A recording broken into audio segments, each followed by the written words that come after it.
So the Owl House Season 2 Part 2 has finally come out, and I'd say it's pretty much worth the wait. Now, I'm going to mainly be talking about the last episode, because while the rest of the season is pretty good, there's not much to talk about that I didn't already talk about in my first video, which if you haven't watched it, you should probably go watch it. So, for the first wee bit of the season, it's nothing really special. The only problem I have with it is that it goes a bit fast, like it has a lot of lore and plot twists and story bits, like in one episode, or in each episode. It gives you whiplash because of how fast the story is going by, which I know is not the fault of the creators, because I know it's the fault of Disney because they shortened the third season, or what's going to become of the third season. So they likely had to cram a lot of the story bits in to kind of tie up the story. But apart from that, it's pretty alright. There's a couple of things I might talk about a little later, but that's pretty much it for most of the season. Now, as for the finale, on the other hand, it is controversial at best, because the first half of it is alright. Like, it's not that good, but it's okay. But the rest of it, it kind of just goes so fast, like the rest of the season, that it also gives me whiplash. And I kind of just, when it ended, I was kind of just like, what? What even happened? So, in summary, so they introduced this character. Well, they don't completely introduce him. They kind of just, there's not much known about him. They don't properly introduce him, but his name is the Collector. He's like this omnipotent, I'm just going to call it omnipotent. So there's this omnipotent god that is actually a child. So all he wants to do is just play games, but he ends up destroying things because he's, well, a god. And so towards the end of the last episode, I'm going to start this over.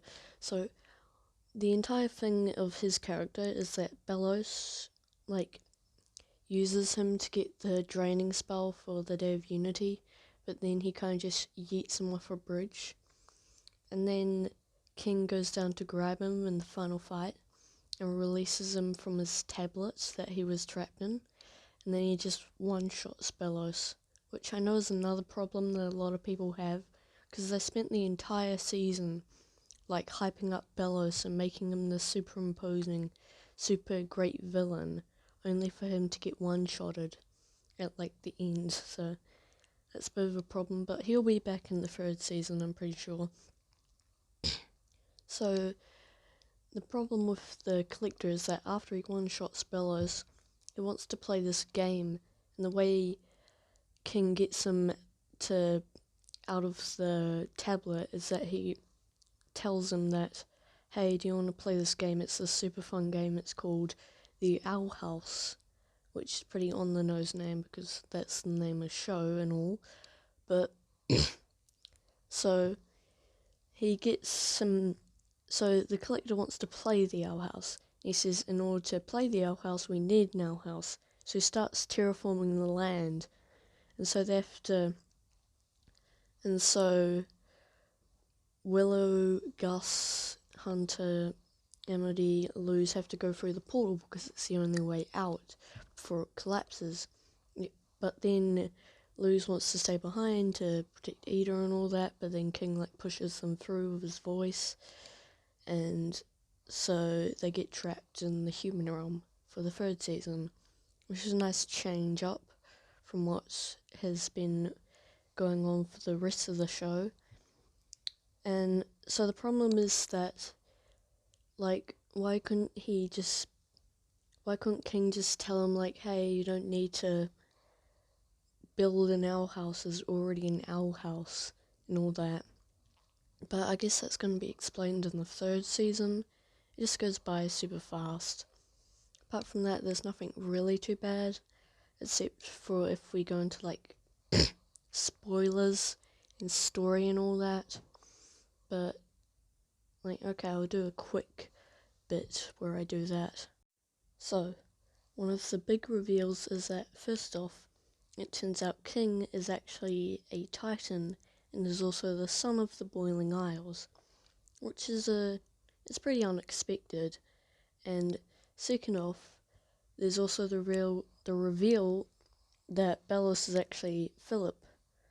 And thirdly, there's also the introduction of an entire time loop that Bellos kind of controls, which is pretty nice that he, like, it's pretty good that they made him so that he's so terrifying that he controls time itself. So what happens is that Luz wants to go back in time and talk to Philip instead of just reading from his book, which I like how, first off, she immediately thinks that time travel is both possible and also acquirable, if traveling through different universes wasn't already hard enough. And so they go back in time, but it turns out that Philip is evil and is also Bellos, and so he ends up helping her get she ends up helping him get the tablet that contains the collector. So, and that also explains why he kind of left them alone for a while. Like, he didn't really try and attack Luz or try and invade the Owl House.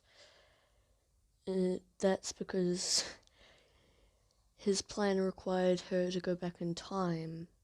So, yeah, I had that misunderstood in the previous episode, or in the previous video, where I said that, like, he's so terrifying that he doesn't care about Luz and all that, but it turns out it's the opposite, so, yeah.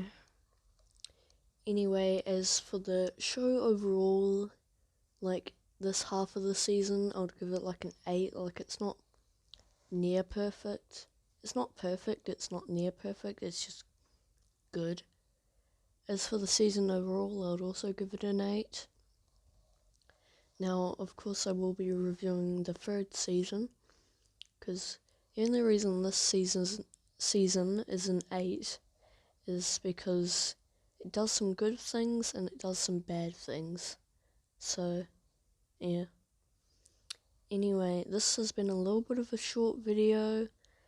Like, I'm sorry I didn't upload for a while, but I kind of just got a bit busy with having COVID and that, and also I have a bit of a post-COVID cough, that's why I might be coughing and my voice sounds a little bit croaky.